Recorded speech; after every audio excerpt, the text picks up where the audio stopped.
자, 오늘 뉴스에 이런 얘기가 나왔어요.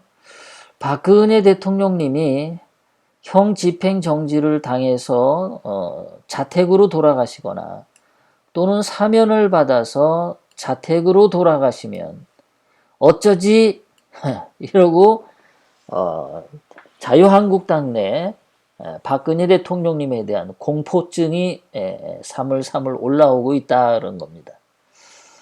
참 이렇게 말하는 것 자체만도 굉장히 이거 틀려먹은 거죠. 박근혜 대통령님이 억울하게 탄핵을 당하시고 불법 탄핵, 거기다가 900일 동안 불법적으로 감금당한 그 억울한 고통, 거기다가 어깨가 나빠져서 수술까지 받는 그 고통을 감내한 그 모든 것들을 생각하면은 인간적으로 봤을 때 박근혜 대통령님에 대해서 자유한국당 국회의원들은 정말 죄지은 마음으로 살아야 됩니다. 근데 인간적으로 박근혜 대통령님에 대한 그러한 마음보다는 오로지 한국당에서는 내년 총선에서 국회의원 배지를 다냐 못 다냐 그 생각만 하는 것, 그것이 느껴집니다. 인간이기를 포기했나요? 박근혜 대통령님을 배신하고 불법 탄핵한 죄에다가 박근혜 대통령님을 출당시킨 두 번째 죄에다가 이제는 또 자기네들 정치 생명에 국회의원 배지다는 것에 불안해질까봐 박근혜 대통령님 사면이나 박근혜 대통령 형 집행정지를 원하지 않는 저자들, 참으로 끔찍한 놈들입니다. 인간이기를 포기한 놈들이죠. 뭐 자유한국당 국회의원 전부가 그런 건 아닐 겁니다. 110명 전부가 그런 건 아니고 그 중에 탄핵에 부역했던 놈들이나 뭐 많은 놈들이 그러겠죠. 자, 그래서 한국당 일각에서 이거 민주당이 문재인이 박근혜 대통령님을 사면하거나 형 집행정지 풀어주면 내년 총선이 흔들리는데 무서워 이런 소리를 하고 있어요. 자, 거기다 친박계 인사 중에 어떤 사람은 자, 박근혜 대통령님은 박근혜 대통령 이름을 파는 것을 굉장히 싫어한다고 했어요.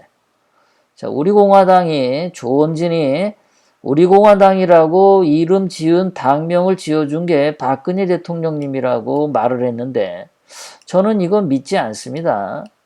박근혜 대통령님은 그 이름을 파는 것을 싫어한다고 하셨어요. 그런데 예외를 두고 조원진에게 우리 공화당 당명을 짓도록 했다. 저는 그거 박근혜 대통령님 스타일이 아니다. 그래서 이거는 거짓말일 가능성이 상당히 많다.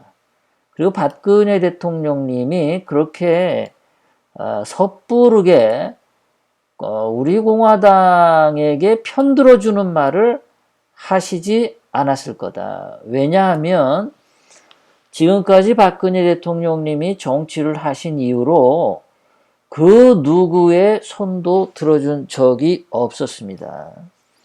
자기를 따르는 친박계 국회의원 그 누구의 손도 들어준 적이 절대 없어요. 그런데 조원진은 분명히 말해서 2016년 10월 24일 손석희의 가짜 태블릿 PC가 터지고 나서 이틀 뒤에 조원진, 서청원, 최경환이 박근혜 대통령님의 뒤통수를 치는 최순실 특검 법안을 만들자라고 동의를 했어요. 박근혜 대통령님을 지켜주는 입장이 아니라 박근혜 대통령님의 뒤통수를 갈기는 최순실 특검 법안에 찬성했다라는 거.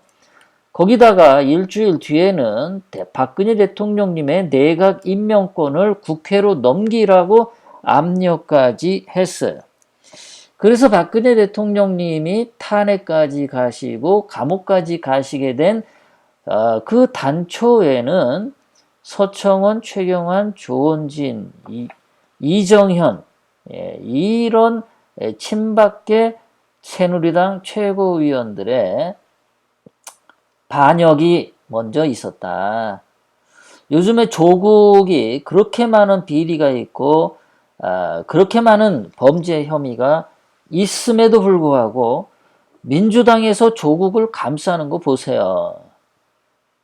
그렇게 감싸주지 않습니까? 근데 박근혜 대통령님은 아무 범죄 증거도 나오지 않았는데 손석희가 가짜 태블릿 PC를 말했음에도 불구하고 이틀 뒤에 그렇게 최순실 특검법 들고 나서 박근혜 대통령이 뒤통수를 친 거는 그건 용서할 수 없는 거죠. 성문에 빗장을 열어서 적군이 들어오게 해준 겁니다. 그래서 저는 박근혜 대통령님이 우리 공화당 당명 지어줬다라는 거 저는 이거 믿지 않아요. 자, 어쨌든 조원진은 박근혜 대통령님을 이름을 팔아서 정치적인 영향력을 확대하려고 하고 있고요. 자, 윤상현 같은 자는 이 자가 또 이런 얘기를 했어요. 박근혜 대통령님이 석방돼서 자택 정치를 하시면 보수 분열을 노리고 민주당과 문재인이 그렇게 하는 건데 그런 식으로 보수 분열 노리고 형 집행 정지나 사면을 내리게 되면 내년도 총선이 어려워질 거야. 사면을 받고 형 집행 정지 당하는 것을 바라기는 하지만 보수 분열되는 게 걱정이야 라고 윤상현이 얘기를 했습니다. 그러니까 윤상현은 지금 말이죠. 박근혜 대통령님이 석방이 되면 보수가 분열된다. 그것이 걱정된다. 그딴 소리를 했는데 솔직히 말해서 보수 분열은 2016년 10월 26일 보수 분열이 됐습니다.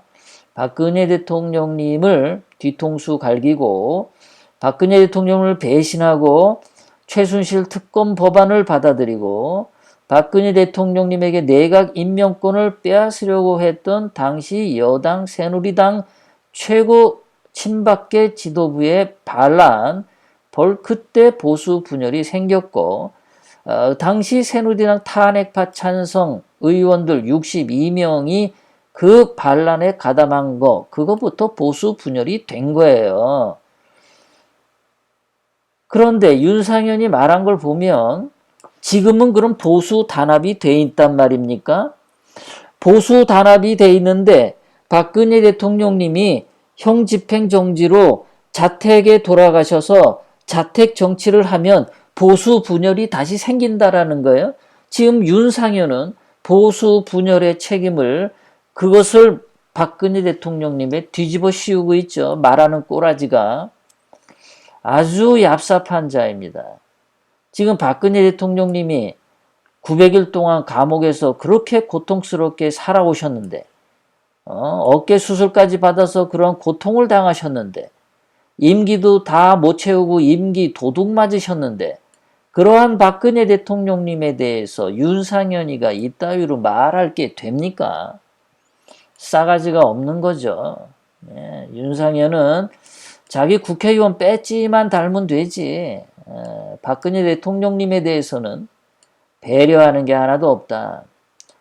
자, 장성철이라고 하는 사람인데 전 뭐 이 사람이 누군지 잘 모르겠지만 좀 우리 자유한국당이나 예전에 그 새누리당에 있던 사람들은 잘 아는 사람인 모양이에요. 이 사람이 자, 박근혜 대통령님이 사면이나 형집행 정지를 당해서 자택으로 돌아가셔서 자택 정치를 하시게 되면 대구 경북이 뒤집어진다. 보수 진영의 악몽이 될 거다. 수도권 선거가 어려워질 거다. 이렇게 얘기를 했어요.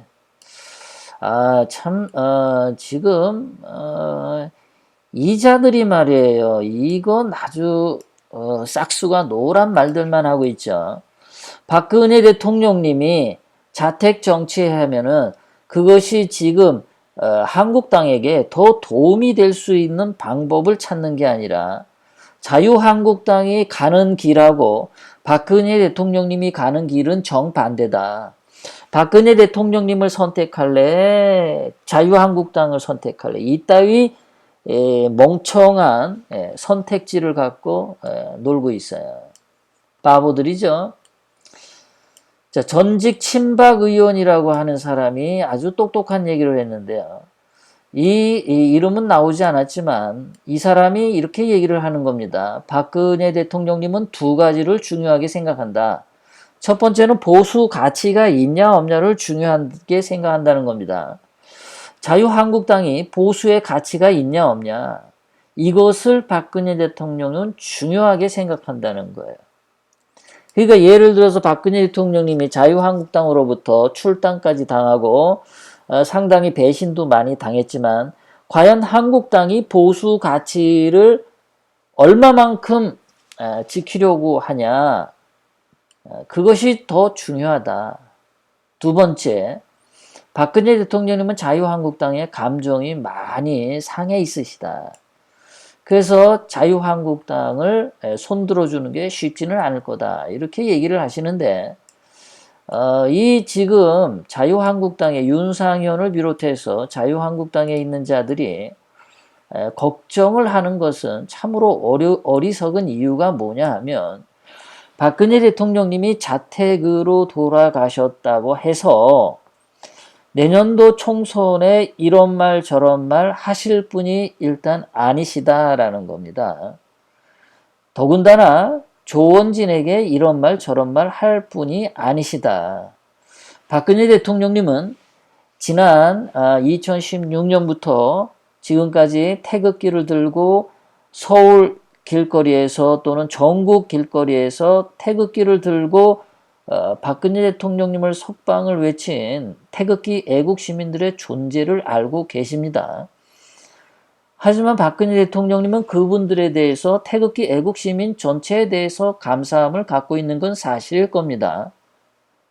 하지만 분명한 것은 조원진 개인을 지지하는 그런 말씀을 하실 분이 아니다.